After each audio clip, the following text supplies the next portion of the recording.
SIR প্রক্রিয়ায় এখনো পর্যন্ত বাদ 43,64,000 নাম। বাদ দেওয়া ভোটারদের চিহ্নিত করলো কমিশন। বাদ যাওয়া নামের মধ্যে মৃত প্রায় 21,15,33,000 ভোটার স্থানান্তরিত বলে খবর কমিশন সূত্রে। এই নিয়ে আমরা কথা বলবো। আমাদের সঙ্গে ফোন লাইনে রয়েছেন আমাদের প্রতিনিধি সত্য সুন্দর ভট্টাচার্য। সত্য, কমিশনের তরফে কি জানতে পারছো?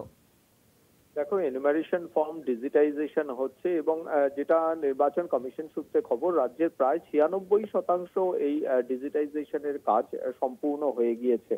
আর কয়েক শতাংশ বাকি রয়েছে, কিন্তু তারপরেও যে তথ্যটা উঠে আসছে তাতে কমিশন এই ডিজিটাইজেশনের উপর ভিত্তি করে তারা চিহ্নিতকরণ করেছে যে যাদের নাম এই খসড়া ভোটার তালিকা থেকে যাদের নাম বাদ পড়ার সম্ভাবনা রয়েছে, এরকম যে সংখ্যা সেটা দাঁড়াচ্ছে এই মুহূর্তে দাঁড়িয়ে এখনো পর্যন্ত সেটা 43,64,000 ভোটার।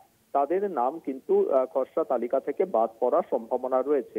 এই 43,64,000-এর মধ্যে মৃত ভোটার যেটা সংখ্যা জানা যাচ্ছে সেটা হলো অনেকটাই 21,36,000 মৃত ভোটার।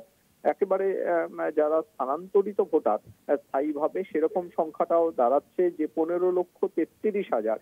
এছাড়া ডুপ্লিকেট অর্থাৎ একাধিক জায়গায় তাদের নাম রয়েছে, সেই সংখ্যাটা 97,896। এবং নিখোঁজ ভোটার অর্থাৎ আনট্রেসেবল, যাদেরকে কোনো খোঁজ পায়নি, যারা অনুপস্থিত ছিলেন, এরকম ভোটার, সেই সংখ্যাটা 5,48,000। এমনটাই কিন্তু কমিশন সূত্রে জানা গিয়েছে। ধন্যবাদ তোমার সত্য। আমাদের সঙ্গে ফোন লাইনে ছিলেন আমাদের প্রতিনিধি সত্য সুন্দর ভট্টাচার্য।